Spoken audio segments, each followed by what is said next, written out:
Hello, thanks for stopping by and welcome to Messing About with the Narrowboat. So this week we are focusing on the fireplace. There's a few other things going on, but we're focusing on the fireplace. In July we are having our diesel stove fitted. The only criteria that they've given us is that hearth must be ready. We're away for the whole of June. So more or less, here we are. We thought we'll get it done now, and any issues and snags that we have, we've got some time to resolve them before they come in July. So that's it. Stick with us. Watch us build a fireplace. As usual, we'll try and give you a bit of detail about what we're doing. Hopefully it won't be too bad.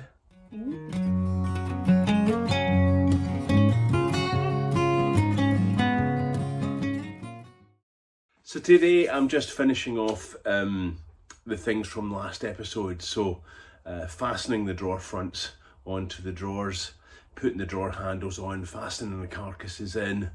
It is pretty hot. Because of the noise outside, it's difficult to video, so I'll show you when I'm done. We're going to use the same handles for the drawers as we did on the windows. I'm just going to quickly screw them in. So I've just drawn a centre line on some tape. It's just a matter of lining up the holes. There we go.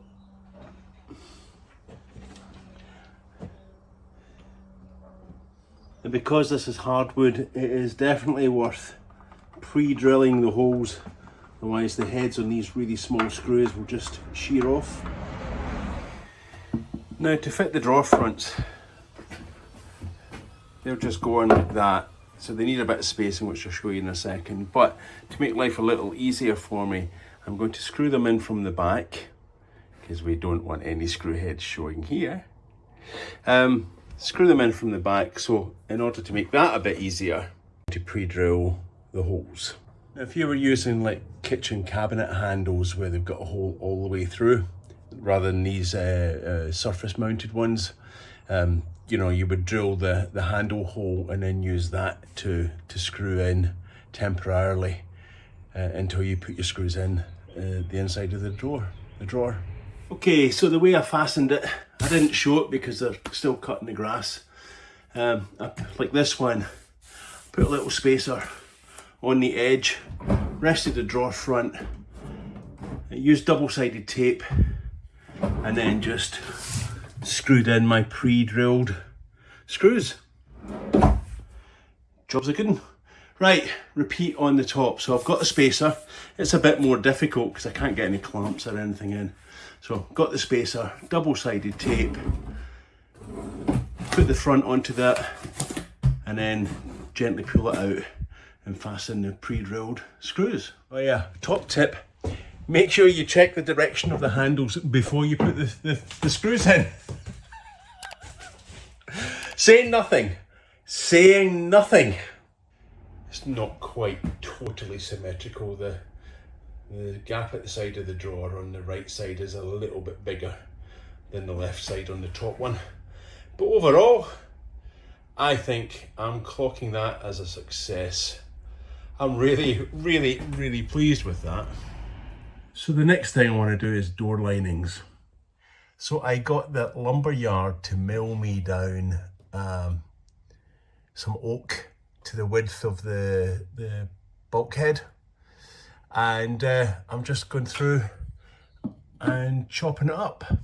Now in the top of the door liners, I want to keep as much height as possible.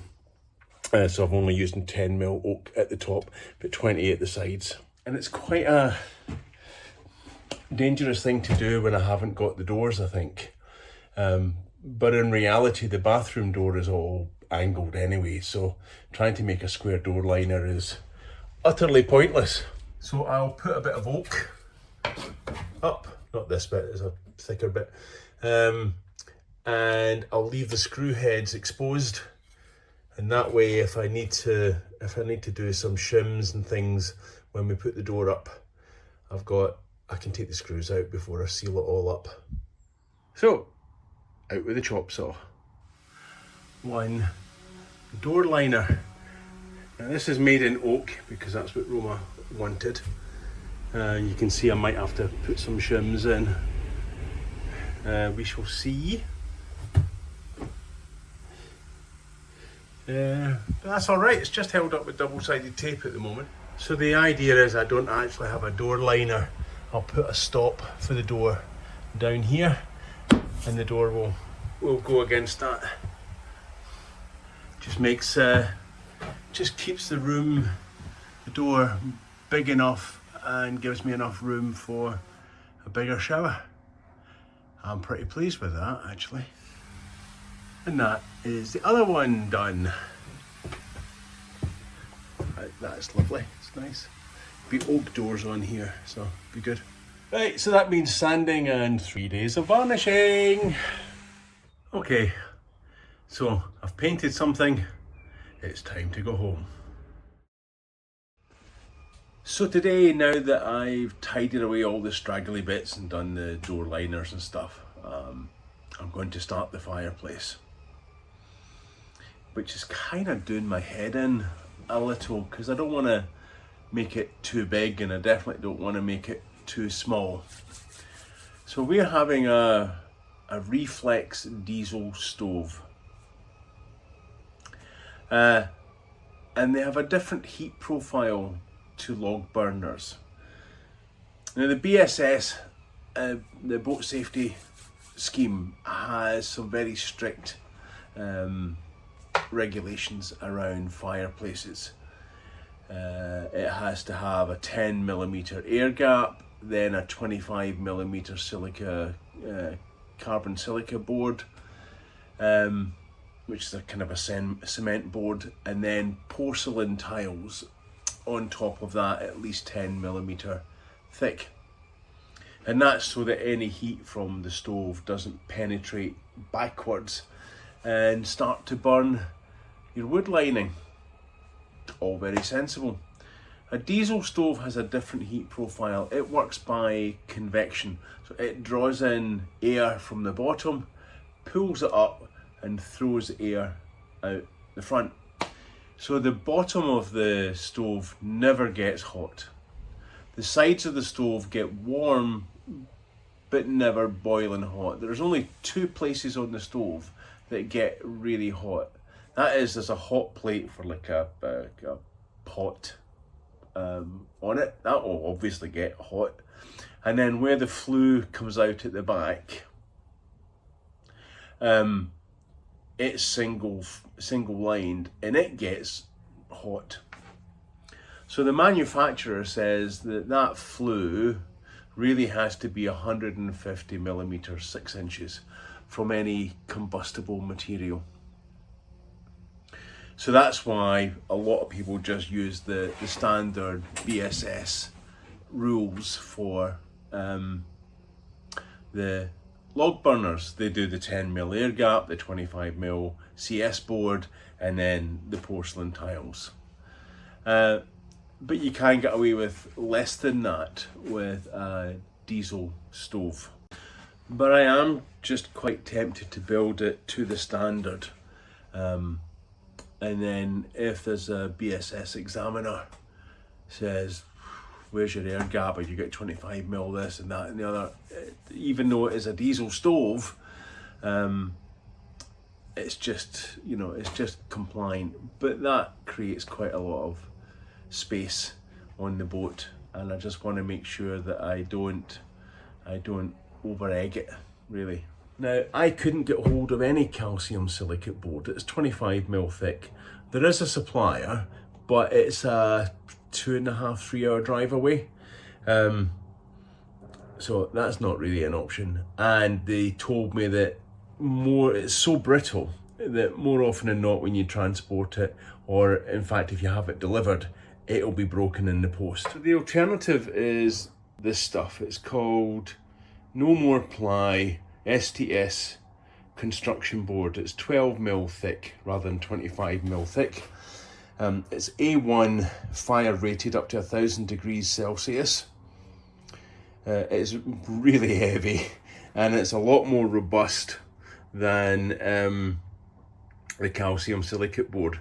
So that's what I'm going to use. But instead of a 10mm air gap, I'm quite tempted to put a 25mm air gap in, just to compensate.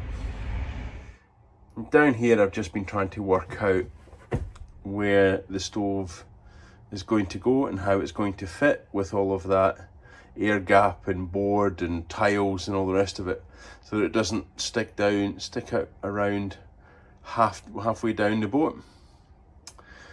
And also from doing the door liner, making sure that I've got enough gap between the hearth and the pipes, so that the pipes aren't getting risk of overheating. Plus there's going to be a skirting board, so I just need to kind of sit and work out how big the skirting board is going to be and how deep the hearth is going to be. I don't have a huge amount of space to play with. So I've made a template the size of the hearth, the size of the stove. So the stove has a foot plate of in total 320mm, but coming out the back of it for 90mm is a flue. Then you've got the fuel regulator, and then you've got a cleaning peg, which is 125mm. So I'm just trying to make sure it all fits in, and it is darn tight. Plus we've got some very nice tiles that are really single tile, and I don't want to have to make a join in those tiles because it will just muck everything up. Now I've seen some people build a wooden frame, but the regulations say that because it's got to have an air gap, putting that construction board straight onto a wooden frame I don't think is compliant, although lots of people do it, so it must be. That's one way of doing it. The other way of doing it is using the construction board and just doubling it up in parts, and I think that's what I'm going to do. But my first job is I need to put some battens on here so that I can screw the construction board onto. That blue line, by the way, is where the AC electric cable is. So I'll put it there so I don't drill into it. So this construction board is supposed to be easy to cut. You score it like a tile, and then you snap it like a tile. So let's see if this works. I've got a straight edge, I've marked out the line.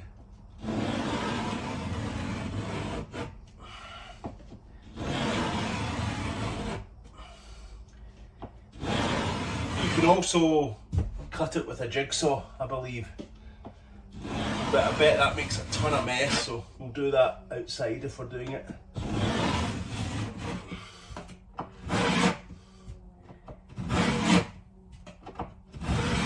Okay.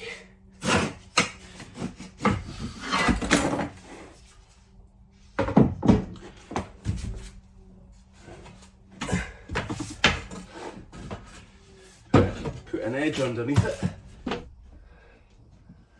Right, let's see. Ha! Oh wow, look at that. Yay! Well, that was quick enough. And now I've got that, I can see where everything's going to go. And it gives me a huge air gap at the back. It's still quite close to the pipes down there. So I might put a piece of board and just double up. Now look at that. For the eagle-eyed amongst you, and certainly for me, this is my bulkhead. It is absolutely square. Hey, that's phenomenal. Okay, time for the second snap.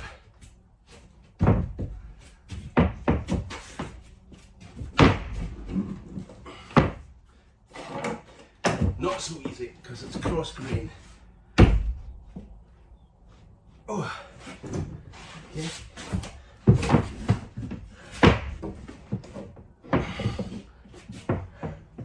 That's taking all my weight. Oh.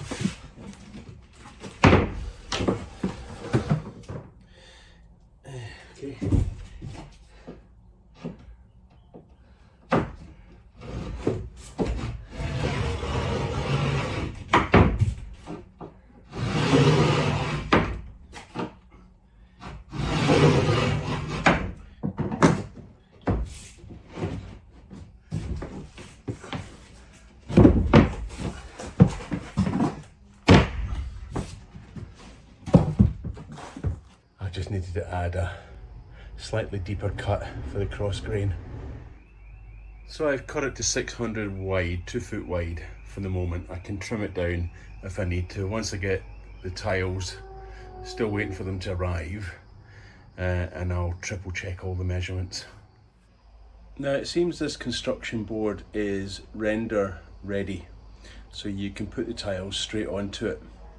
But I'm going to use a tile backer board, a 6mm tile backer board. Again, it's A1 fire rated from the same supplier, and it just more heat protection, really. So I'm just going to smooth the edges off with a rasp, but for that I think I'll have the dust mask.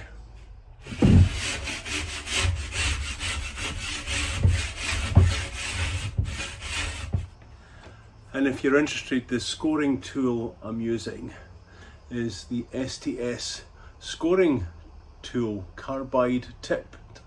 So the tool for the job, really. Right, I'm having a wee coffee break. That's one side done. I think it took me longer to do the filming than it did to do the cutting. So according to the manual, construction board needs to be screwed to the wall or to battens every 300mm. So I'm going to put some battens every 300mm, avoiding the electric cable, and then I'll build a little frame for it. So I've started to make a little frame for the construction board to sit on. Tricky bit has been working out the angle so that it sits flat here but compensates for the angle on the wall. So a few hours later, I've got the framework in. It's getting late now, so tomorrow I'll put some construction board on that. It will lift it out even further and create heat protection. It's about 7mm too short, so I might need to put some extra board on it. You know, by the time the construction board and the tile adhesive goes on it, it'll be fine. Be absolutely fine. Right, pleased with that. It's all nice and level and square on the... Oh, I'm getting good at this. So it'll come out a bit further when I put the construction board on the framework. Time for a tidy up, a cuppa and a second coat of varnish on the door liners. And an hour later, I've painted something. It's time to go home.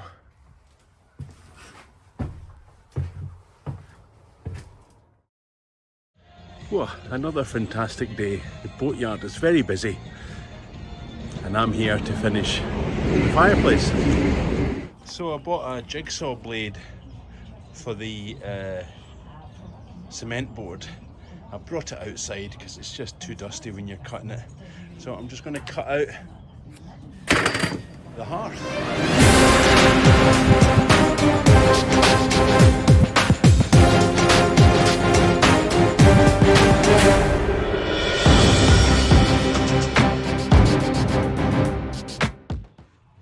Right, that's me cutting off bits for now. I've had to come back inside. It's like 25 degrees Celsius outside and blazing hot sunshine. Much cooler in the boat. Thank goodness for all that insulation. We are getting there. So, job to do now is, now I've got all the bits cut, is I'll put some scraps of backer board, cement board underneath the base plate. That will lift it off, give me my air gap. Remember, there's no heat at all comes down from a diesel stove. So I just need to lift it up, give a bit of an air gap, and I'm putting scraps of tile backer cement board on these. That will lift it away from the wall, and same with that bit. So yeah, just using some offcuts of the construction board, the cement board.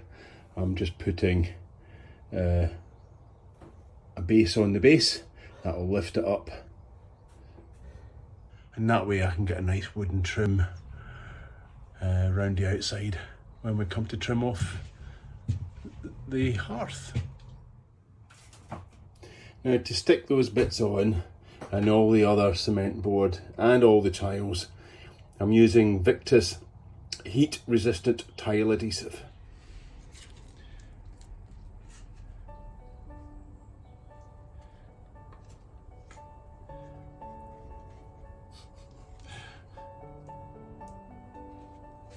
Cool. That's it, perfect. And just place it on and just gently push it down. Yep, anywhere there. We'll sit closer to the edge, that's where it was. Okay, Yeah. yeah. And just gently push it in until it beds in. That's it, job done. And then what we do is that's fine. Yeah. I'm not going to be too. See, and then we check it with a bit of straight edge. Yeah. It's nice and level. Yeah. See, that's not level. Where is that? Because you push so much onto it. You pushed it down. You know what I mean? You went like it was glue. There you are. Okay. You see what I mean? Yeah. Nice and level. You got a nice straight Yeah. edge. Yeah. Right. You want them all to be level, otherwise you're going to get a wonky tile base. Yeah.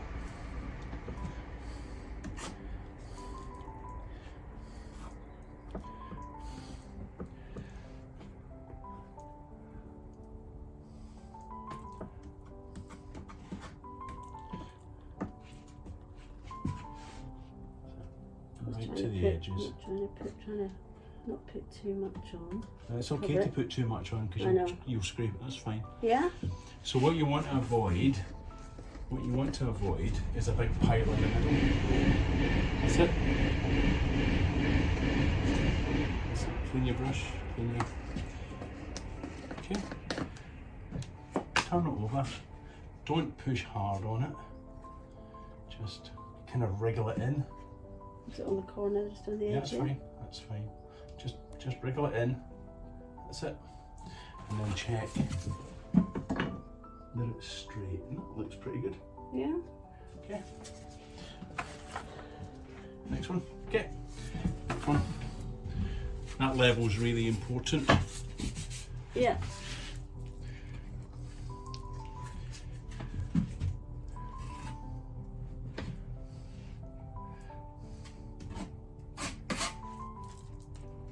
Now this is the way you should properly butter sandwiches. So that the butter is right to the edge, not the way you do it with just a dollop of butter in the middle. You could work in a supermarket or garage sandwich shop. Oh, thanks for that. Dollop of butter in the middle, dollop of tomato in the middle. It's too hard. It's too hard. It's called spreading butter. To spread. That's too thin, so don't go too thin.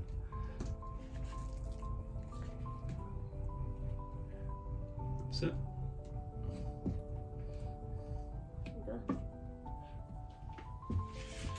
Teethy tool. Hey.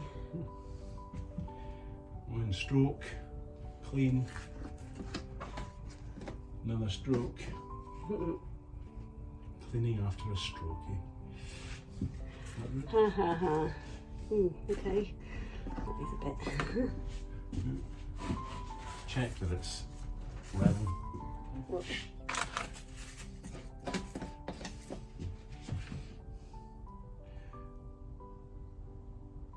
Clean. No, clean it. Oh. In the inside of the bucket. Daft bat. Yeah, call me a daft bat. Right, we'll just let that go off for a bit. And we've done the same on the frame. We're just letting that dry. So does that mean we've painted something and we can go home? No.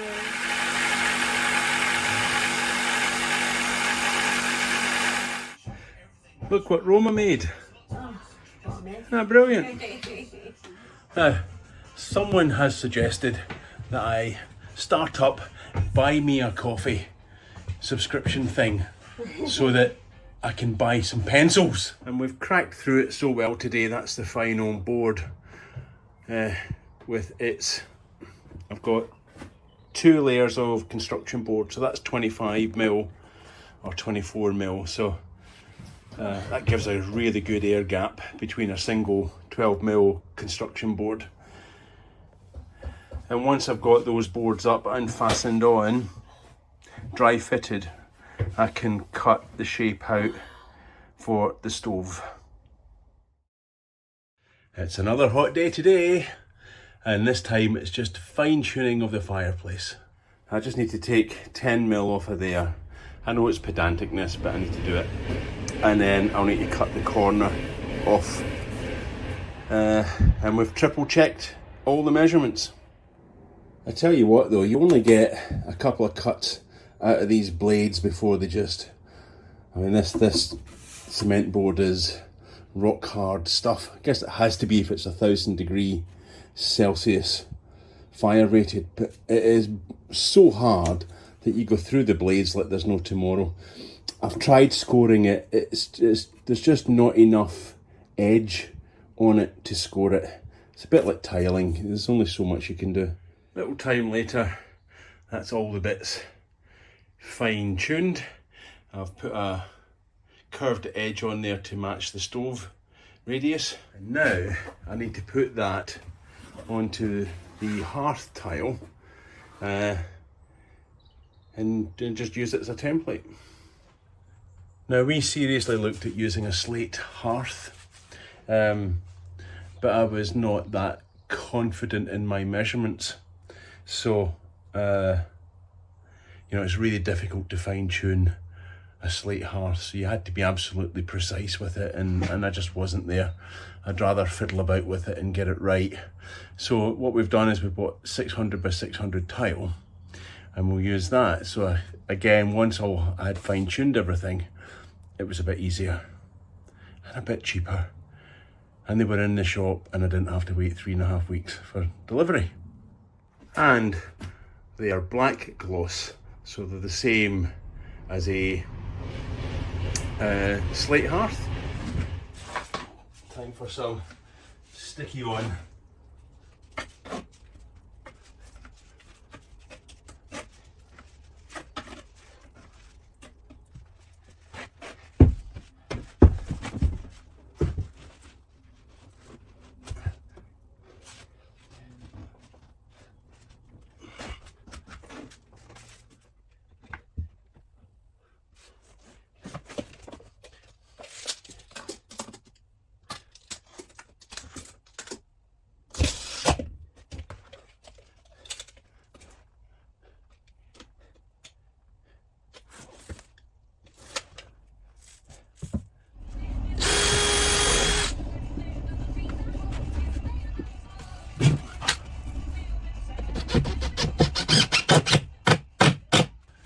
So I've let that go off for a bit.